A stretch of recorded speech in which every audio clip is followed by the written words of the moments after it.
What's up, everybody? Happy Sunday night. It's a special Sunday night edition of the AATBirds Weekly Report because I don't know if anyone is aware of this, but the Philadelphia Eagles and a couple other NFL teams participated in the NFL draft this past weekend. So we didn't want to wait until Wednesday. We wanted to break it down as quick as we could now that all the picks are in and the undrafted free agents are in. I know Johnny's very excited about that. Johnny's favorite part of the whole draft. He geeks out so hard for that. But I'm Chip, that's Johnny, and that's Jeff joining us tonight. Super excited for that. Johnny, you're kind of our draft guy. I want to start with you.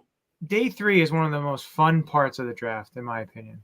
I just think with all those rounds, I understand for rounds 1, 2, and 3, you can get all the flashy players, the top-notch players, but then the rest of the draft it's one where Howie Roseman does really well.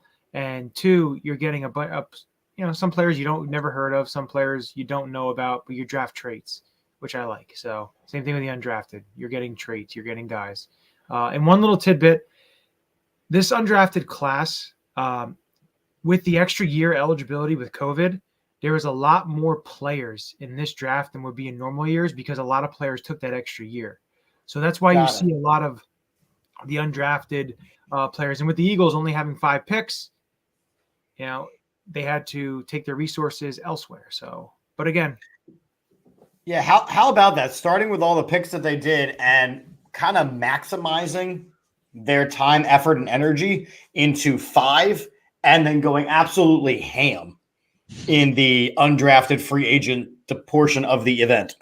So you have to put it this way, though. When you're looking at the draft, yes, there's 5 picks.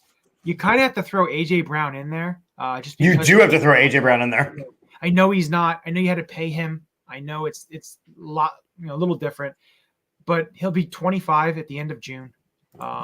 He still has basically the prime of his career ahead of him. So the hell of a bang that they made when they did that trade after then trading up and getting rid of 3 other picks to move 2 spots to get Jordan Davis, to jump ahead of the Ravens, to get a player sheer size, massive, 6'6", 341 pounds, ran a 4.8 40, basically, or 4.79, 4.78, whatever you want to. He's a freak athlete. He's a freak athlete for his size. And, there's some refining that they will have to do. But, again, you add him to this defensive line. And so let me ask you this. And Jeff, let me come to you with this. With what you expected going into the draft, especially with the first round picks, how do you think that they did overall?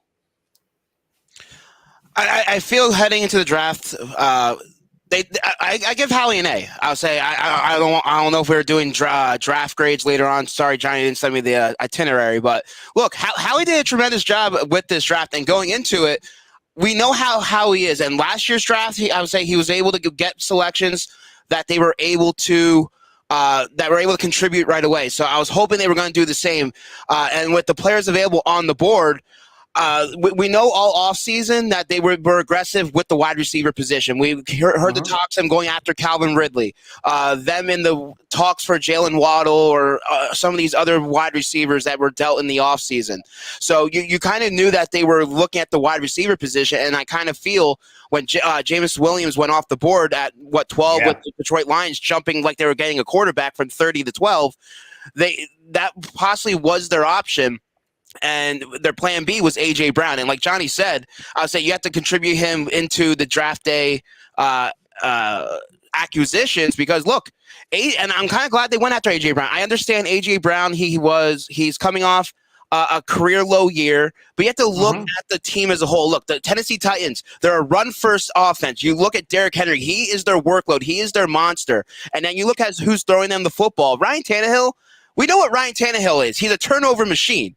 So you know what type of quarterback he's a decent quarterback in this league. He's a franchise quarterback. In my opinion, he is not. So you have to look at all the contributions, and plus I understand the mental aspect when it comes to A.J. Brown. He did take 4 or 5 games off or something like that for his mental illness. But look, he's ready to roll. Him and Jalen Hurts have that camaraderie that they can go out there and they have a chance to be something special. They've known each other their entire lives. So it's definitely exciting to get a weapon like A.J. Brown complement Devontae Smith, because we've been dying for a number one receiver, and that's what we were hoping they were going to do sometime in this draft.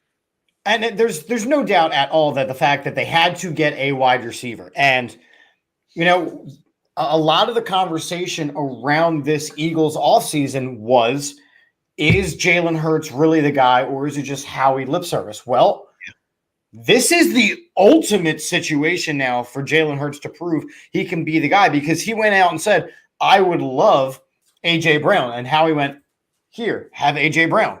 So now if Jalen Hurts cannot be successful with Nick Sirianni, who does coach two players' strengths, with a healthy offensive line, now the second year behind the same signal caller, which he has not had in 4 or 5 seasons, right? Because he went Alabama, and then he changed different colleges, and then he had Doug Peterson, and then Doug Peterson. So this is the first time he's had 2 consecutive years with the same coach, the same offensive coordinator. I mean, that's going to be important. And he's got the person that he wants.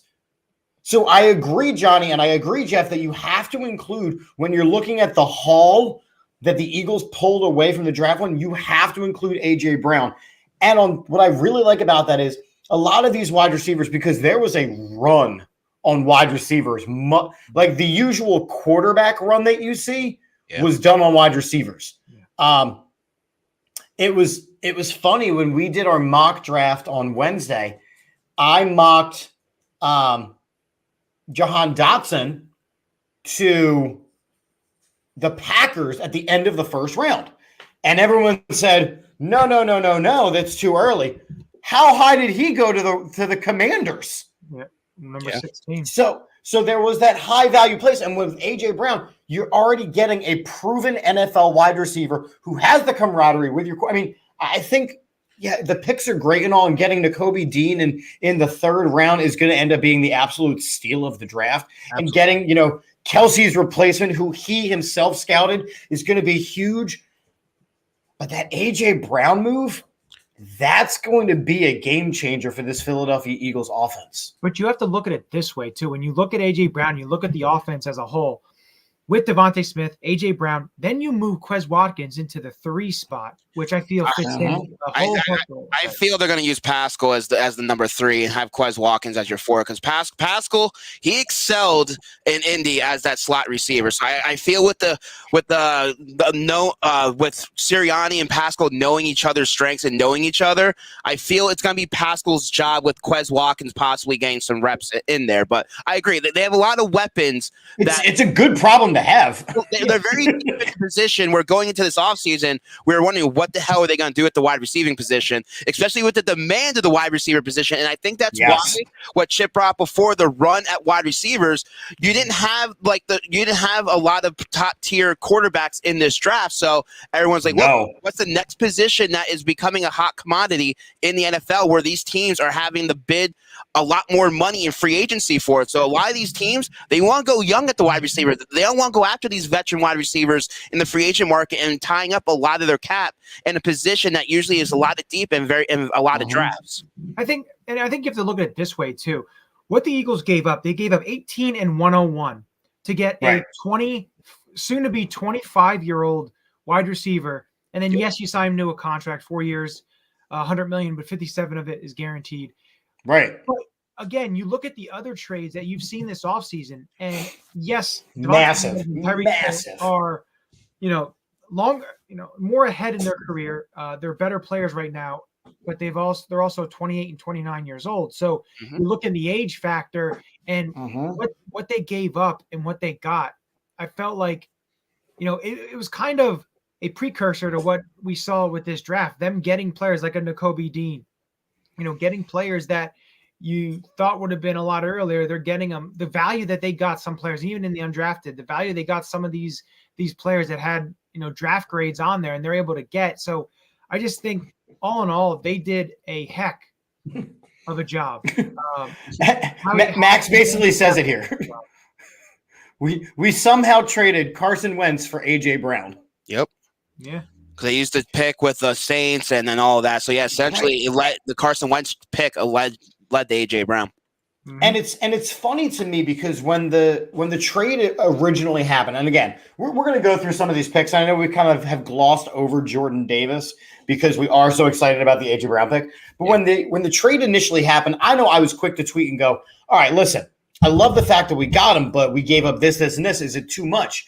And then they immediately go, no, we're going to also sign him to the 4-year deal. So you're in theory, where you would have drafted a rookie and most likely, had you had the chance, drafted Jameson Williams, who was coming off of the injury, or one of these other guys who was coming off the severe injury and then having to learn the speed of the game, learn the professional technique, bulk up, do all that things.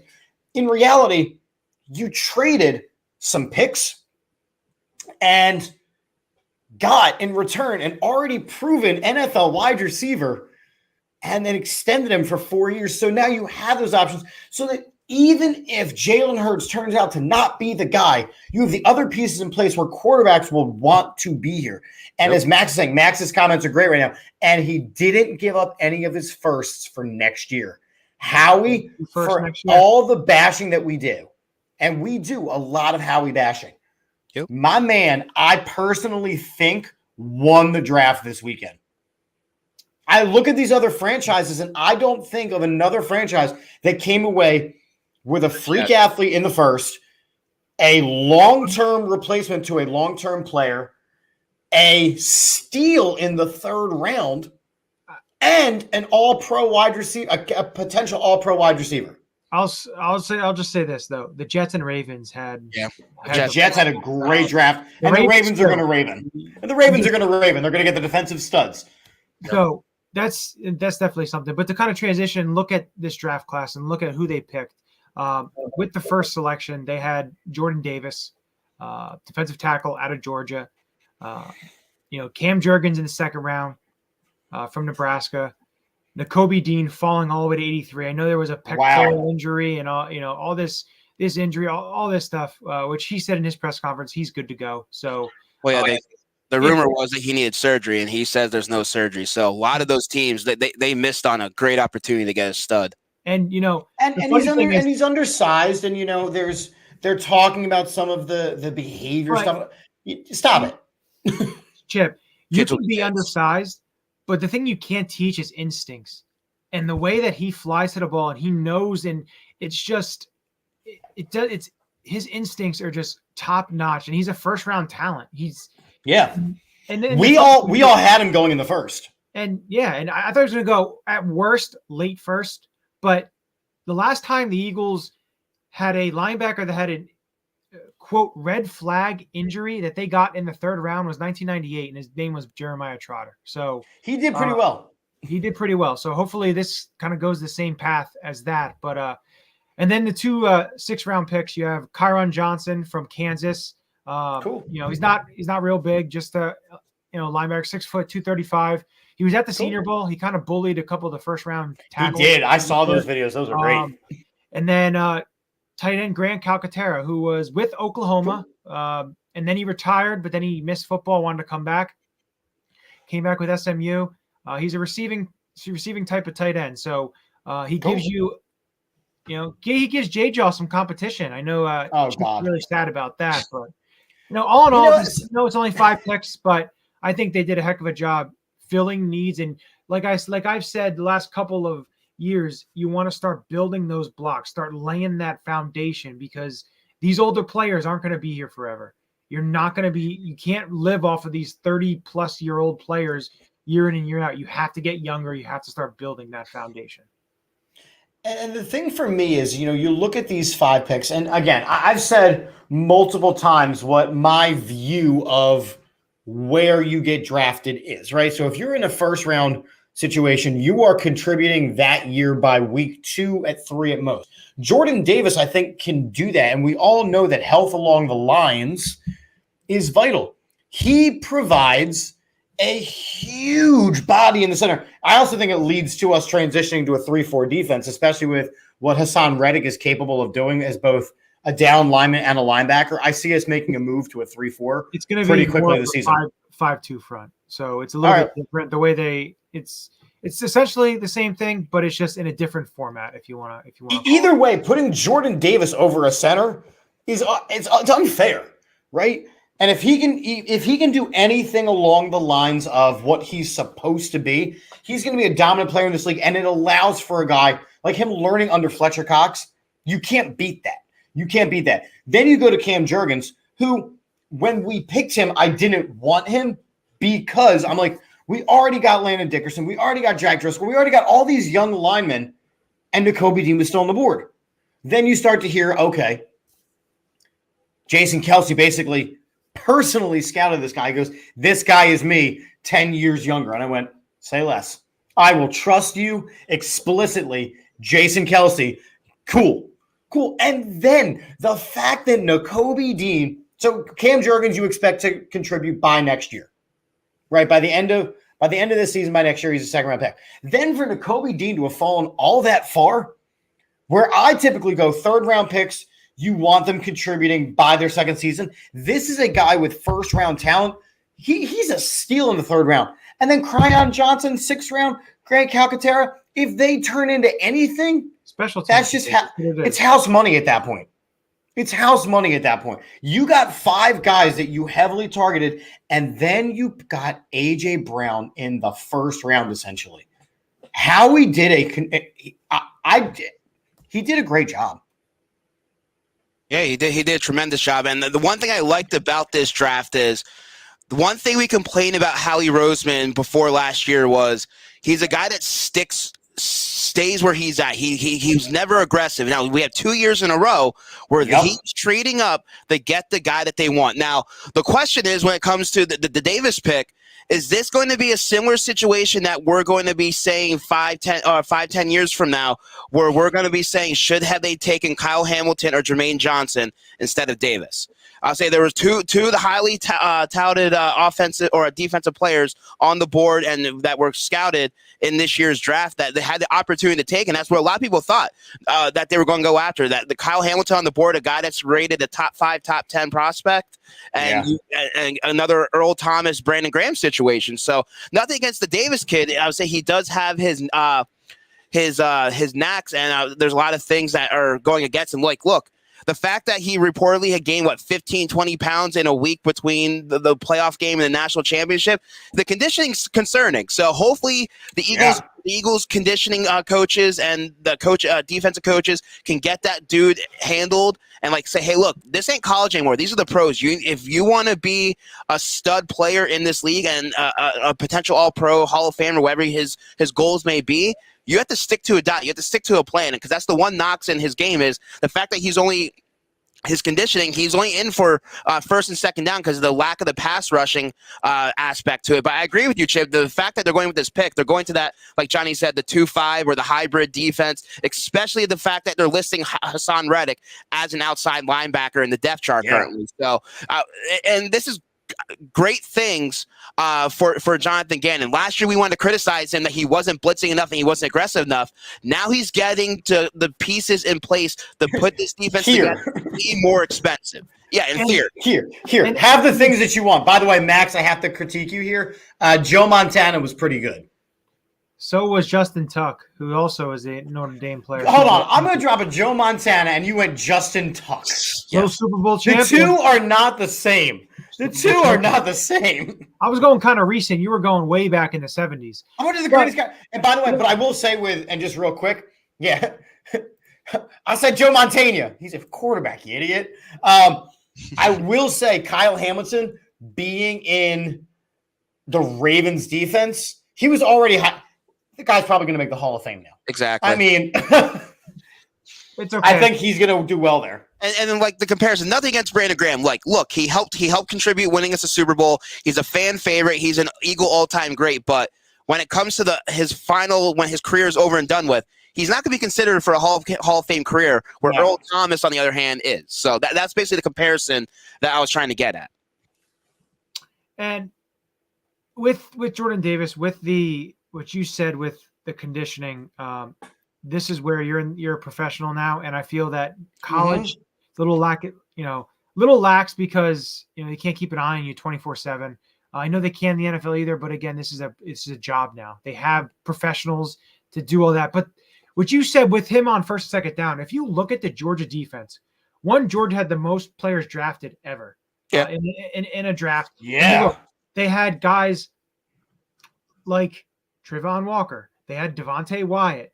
They had Nolan Smith, who's going to be probably a first-round pick next year. They had so many guys. That defense was on historic. Line, pass rushers, that unfortunately he wasn't in there. And can he be a pass rusher? He's going to have to develop that.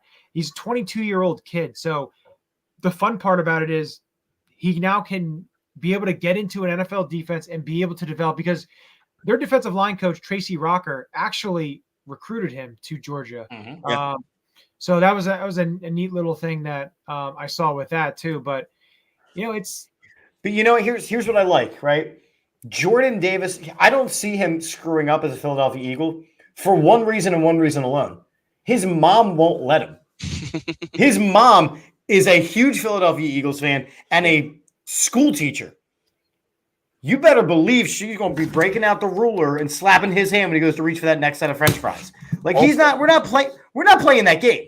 Because look, we had another the Eagles' history when it comes to defensive tackles, besides Fletcher Cox in the first round over the last 20 years, hasn't been the greatest. Look, they had some contributing players. They had Broderick Brunkley. They had Mike Patterson. They had Corey Simon, who he got a Pro Bowl the one time he was here, but he was only here for a short amount of time. They find guys when it comes to defensive tackle that haven't lived up to the first round hype, in my opinion. Mm-hmm. And I'm hoping with these flaws and the baggage that Davis brings, that he's able to overcome that. Because look, we're crowded at the defensive tackle position already enough as is. Granted, Fletcher Cox is probably done after this season, we hope. You have Javon Hargrave, which I don't know how his contract is. Johnny knows more about that. And then you drafted Milton Williams, who's a guy that you can move along that defensive line. But you invested in a third-round pick with him already, too. So you're kind of crowded when it comes to the defensive tackle position. The one thing I'm kind of shocked about when it comes to this draft, and I get it, they were – with the trades, they were limited on picks, so they went quality over quantity. Look, we still have holes at the pass rushing position, depending what they do with this defense at defensive end. Because after this season, ideally, the only one we have left under contract is Josh Sweat.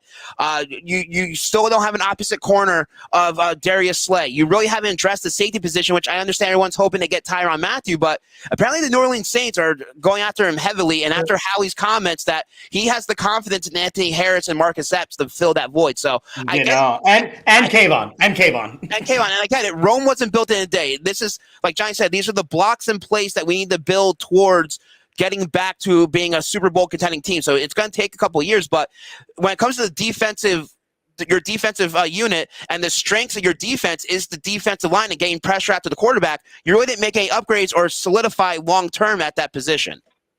And there's still free agents available. We know that. And, you mentioned, Tyrann Mathieu. I'll give you a name right here. You got to hope. He's the guy. You talked about Kyle Hamilton to the Ravens. They signed Marcus Williams, who plays safety. They have a 27-year-old safety named Chuck Clark, who could possibly be traded. That is a player that you would like to see in this type of defense. And there's all these guys that are out there. But like Jeff is saying, we haven't addressed it yet. So if you're going to knock the draft anyway, it's the fact that those positions are still not done. Yeah. Right? Those positions are still not fixed. And that's a problem because this is a passing league.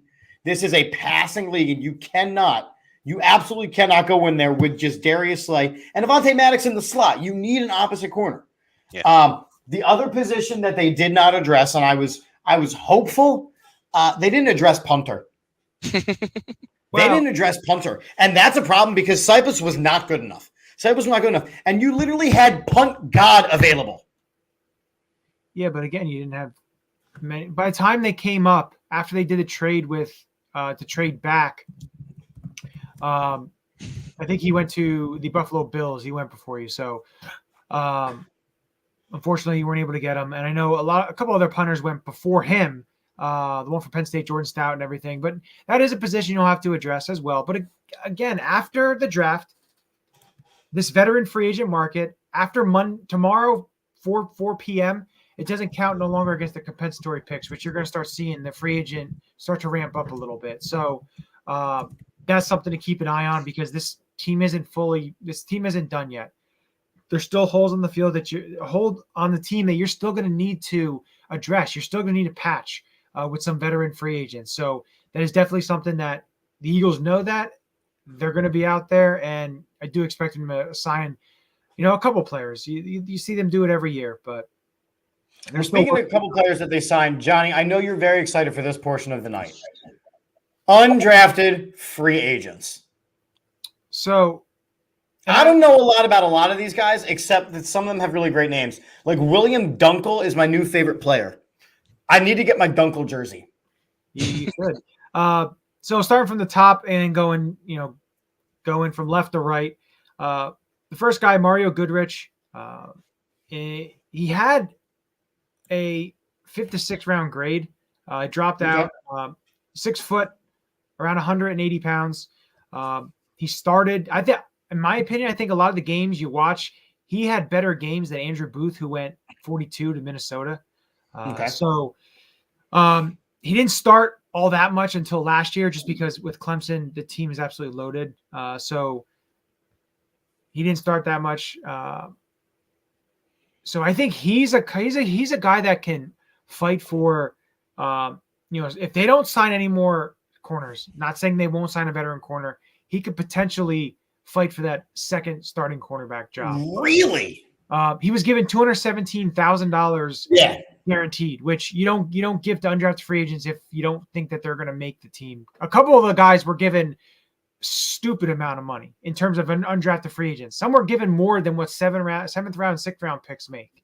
So that's where they thought. And again, they only had 5 picks, so they needed to address in the undrafted free agent market. Second guy, Carson Strong. Another quarterback named Carson. Carson Strong from Nevada. There is a medical red flag with his knee. That's something that's dropped him. I thought he was going to at least be picked after like the 4th, 5th round. He did not. 6'2", 223 pounds, has a cannon. Not all that mobile. Kind of, if you want to think about it, it's kind of like Nick Foles in the pocket. Doesn't move very much, but has a very, very, very big arm. Then why not just go out and get Nick Foles, who's available again? Listen. Listen. You need to stop trying to get with your ex-girlfriend. You need to just let it go. Listen, they could not. Move. He can't ever come back here. And again, I love him. I love the statue of him. I love the Super Bowl. He cannot ever come back here because the focus has to be on Jalen Hurts. And it wouldn't bug Jalen Hurts, but the clamoring would be – I'd have to not watch football for a year. Yeah. The next guy, Josh Jobe, Alabama corner. I think that he can – I think for him in the NFL, I think safety may be a little bit better for him. He did struggle last year. He struggled the year prior. He did have a draftable grade on him between the 4th and 5th round. He's a little bit older, 24 years old already, 5'11", 184. So he has the size. He can play, but I think safety is more his role than corner. Next guy, Kennedy Brooks. I kind of see him as the Jordan Howard role. He's a big 5'11", 210 pounds. Anytime you watched him, he was always bouncing off defenders. So he's a kind of a bowling ball type of running back, which fits the mold. And unfortunately, I don't see Jordan Howard returning if you're getting a guy like this. And they paid him pretty well as well. By the way, Carson Strong got, I think, $300,000. So expect him to be on the team. Next guy, corner, I think more of a slot corner, Josh Blackwell, 5'10", 183. He did run a 4.3 4.40 in his pro day. Again, another guy that, 23 years old, but adds to the cornerback room. The next guy, I think Chip is going to like this guy, Britton Covey, Utah. He's a little bit older just because with Utah, he had his, those missions they go on. So he's 25 years old already, but he's 5'8", 169, 4.48 40. He's 4 return touchdowns. He is dynamic in the slot, very quick and elusive. You can kind of mention him as a very poor man's Hunter Renfrow, if you want to type of look. What kind of game? I'll take a poor man on the Renfro. I'll do that. But again, he helps in the return game, which is what Eagles desperately need. We need that. Yes, we need that. The fact that we're keeping Greg Ward on the roster so he can return kicks is ridiculous. Exactly. And then the next guy, Josh Sills, offensive guard. He played at West Virginia, ended his career at Oklahoma State, 6'5", 322. I also got a message from Barrett Brooks, a former offensive lineman. We've had him on a show. He works for NBC Philly. He said about Josh Sills, a heck of a player. So a former NFL player, giving his tidbit on this guy. And again, another guy they gave, I think, $135,000 guaranteed to, offensive guard, play either guard position.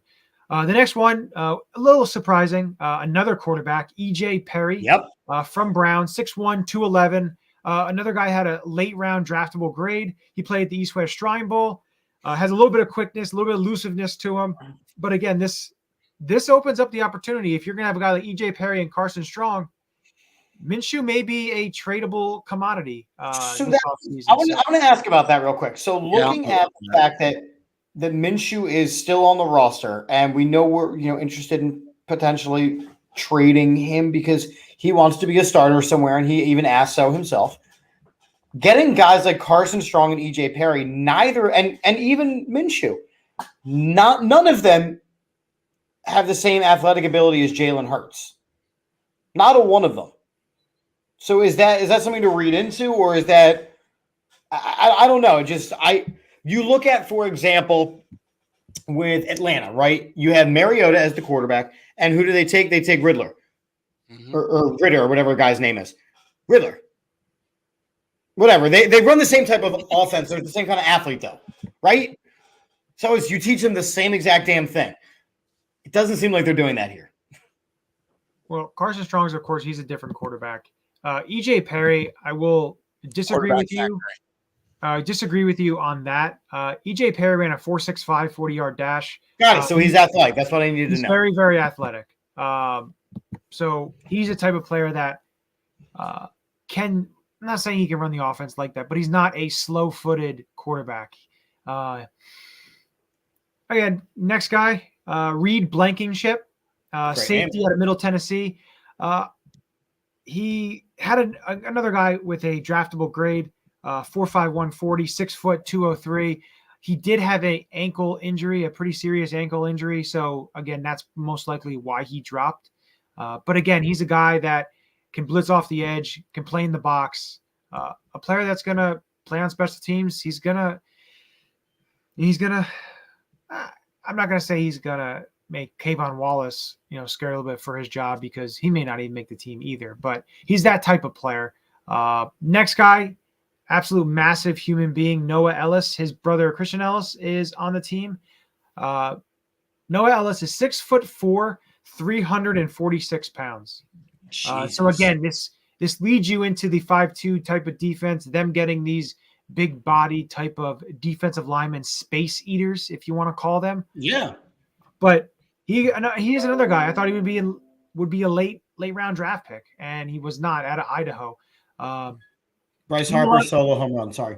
And then the last two offensive linemen, Bill Dunkel, San Diego State, 6'4", 328. That's Mr. Dunkel to you. Mr. Dunkel. And then Jared Williams, who was signed today, and a offensive tackle. He played at Houston, but then finished his career with the University of Miami.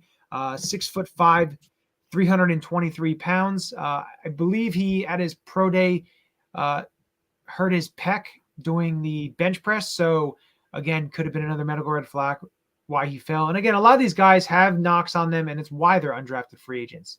Yeah. But again, undrafted free agents don't mean that you can't make a roster, you can't make a team, because the Eagles in their history has had a lot of undrafted free agents contribute and be pretty good players for them. And in this league, there's been, a plethora of players, Hall of Famers, that have been undrafted free agents. So you never know. It all depends on the player and how they play, how they fit the system, and how they go about it, basically. But this is a really good crop of undrafted free agents. There's some pretty good players to keep an eye on when it comes to the camps and possibly making the roster. And I think that's important. You know, we understand that the undrafted free agency of it all. Again, you know, we talk about like 6th and 7th round, you're kind of playing with house money. If you find a gem in an undrafted free agent, like it's not unheard of to find that great player. Yep. And we got, you know, 11 guys here who are all, like you said, there was more players available to be drafted this year. And that meant more guys did not get drafted. So I think that some of these guys, had it been a regular year, would have absolutely been picked up by a team. But let's see what we got. You know, let's see what we got out of a Dunkel or a Goodrich or a Job or any of these guys, especially Dunkel. I think the other thing to look at that. It's a great name. Yeah, it's a great name. I think the other thing that helps is with the way the practice squad is now and how it's expanded. Then it used to be 5-6 spots. Now I believe it's 10. So yeah, I think it used to be. Are they still doing the weekly, like how they can hold someone or something? I didn't know if they're doing that because of COVID. I don't know. I know last year they had it again, but I'm not sure if they're going to have it this year. But again, to have 10 spots still gives you that, you know, opportunity to develop a player on your roster. But it almost seems like to me that they're going to continue doing that the same way that, you know, minor league baseball is kind of fixing what they were doing for so long.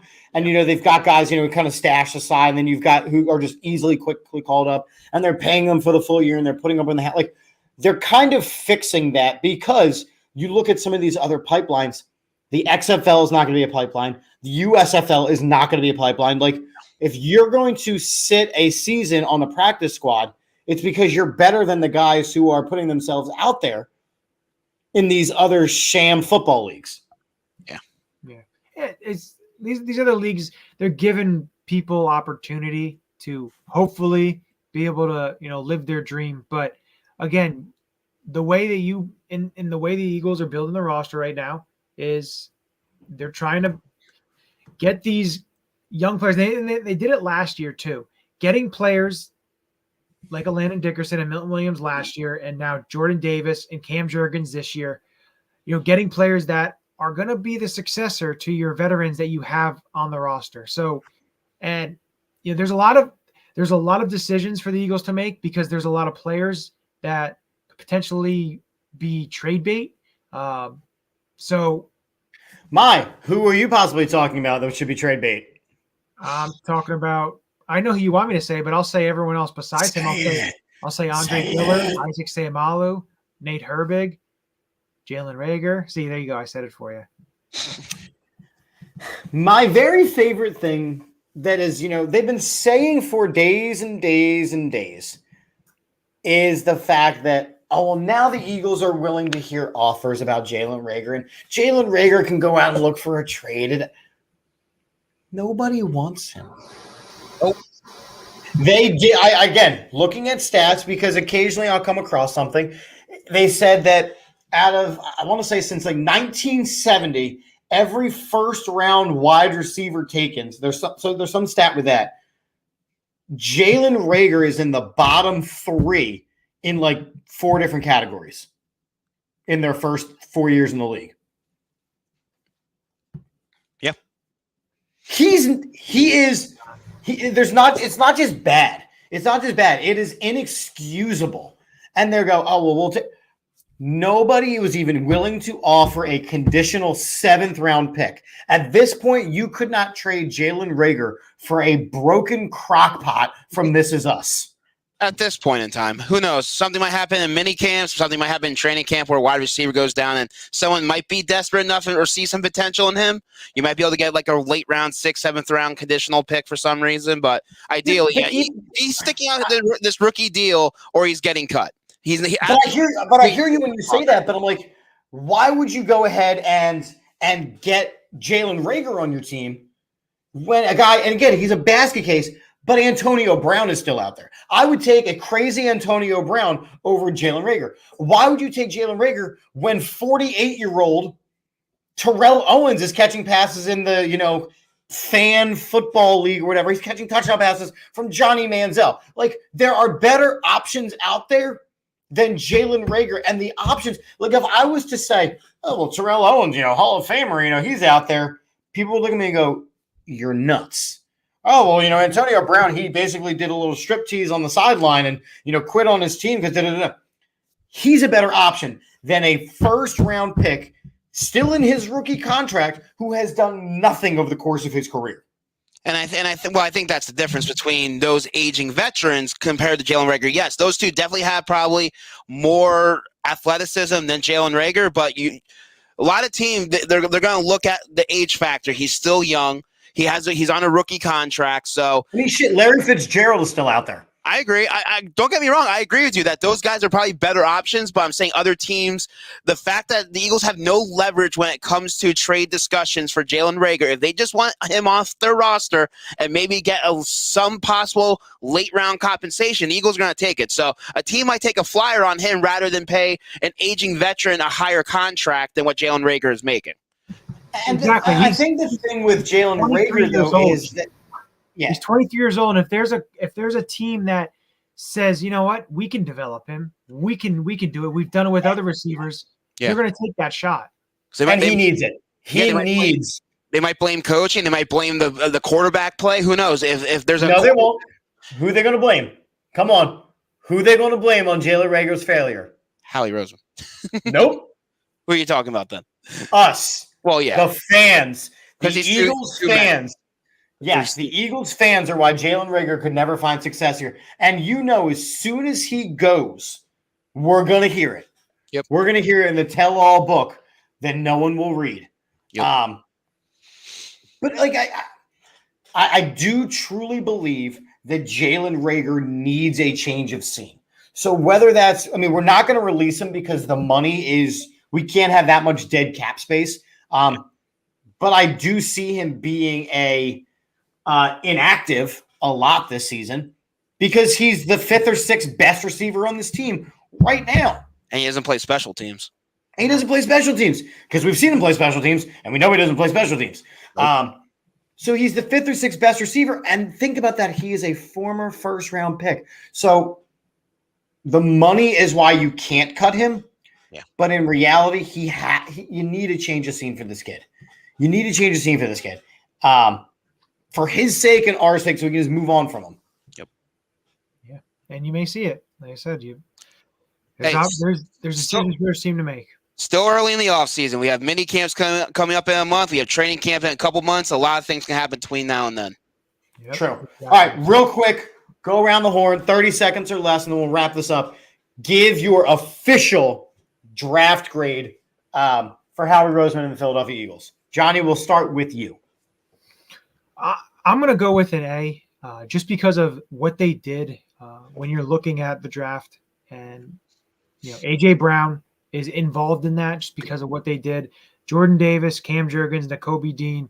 You got 3 players that can be difference makers for you. And I think right there they hit it off. And what they're doing to give the reason I give them an A is in years past, they went with position of need, and that's where they drafted, whether it was their best player available or not.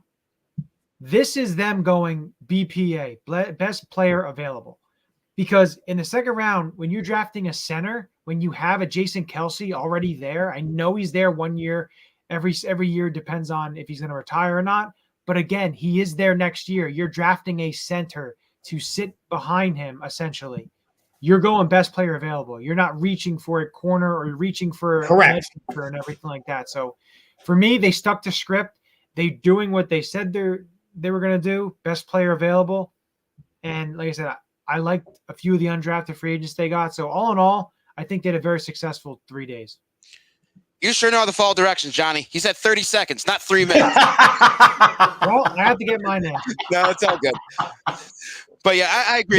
Jeff, I'll give you 45 seconds then. That's fine. Look, I agree with you. I said earlier, look, this is an A draft for Howie Roseman. He did quality over quantity. He addressed the needs. He got, I feel, impactful players that can be with this organization over a course of their career and for a long period of time, hopefully. And look, I understand they still have some needs on the defensive side of the ball with pass rusher and cornerback and safety. But look, the offseason's still early. There's still plenty of time for Howie to wheel and deal, make trades. And there's going to be teams that with their drafting that they're going to be eliminating positions or having players available. So look, this roster isn't completely finished yet. Give it time. Let's wait week 1 and see where this team leads. But I give Howie at this moment an A with his draft.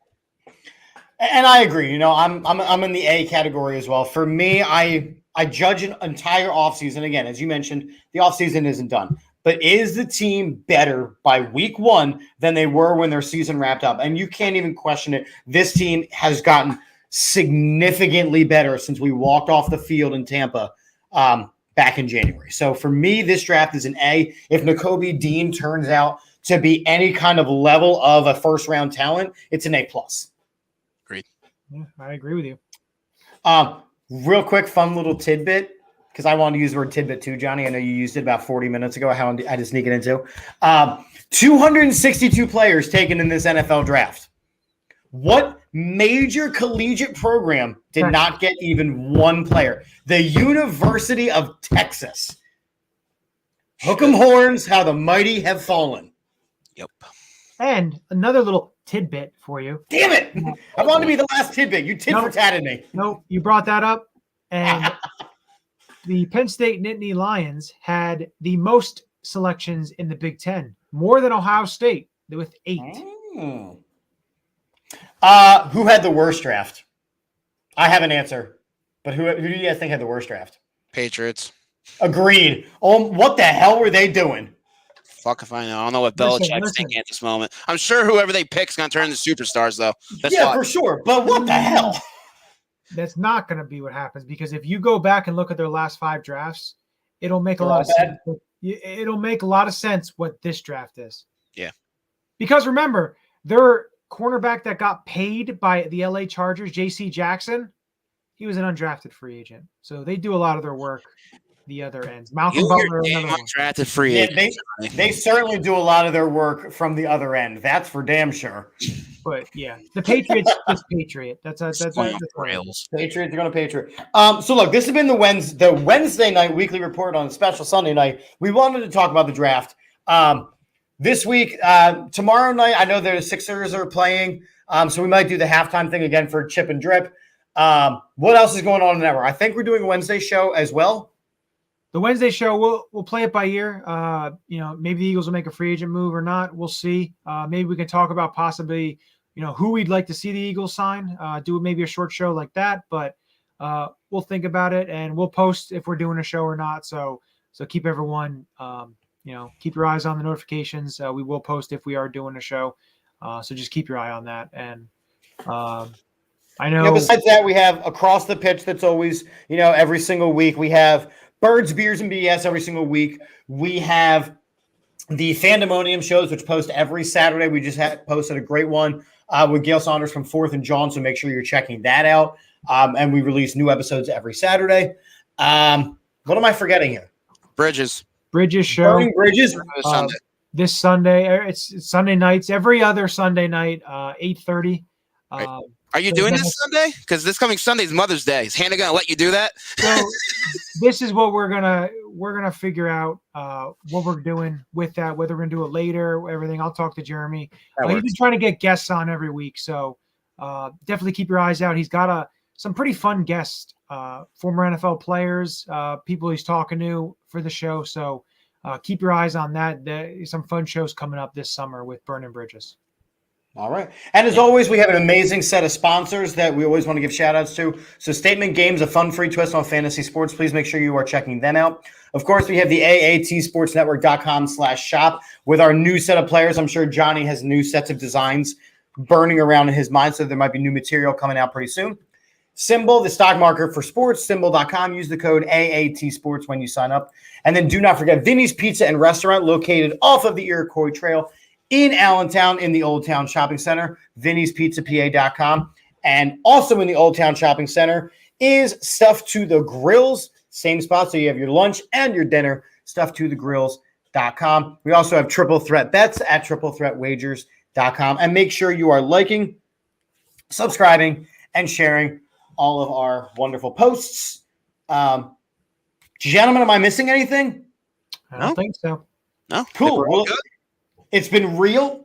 It's been fun. Hell, I even think it's been real fun. As we end every show here on the AAT Sports Network and AAT Birds, a very positive and a very hopeful and happy Go Birds! Birds. Birds.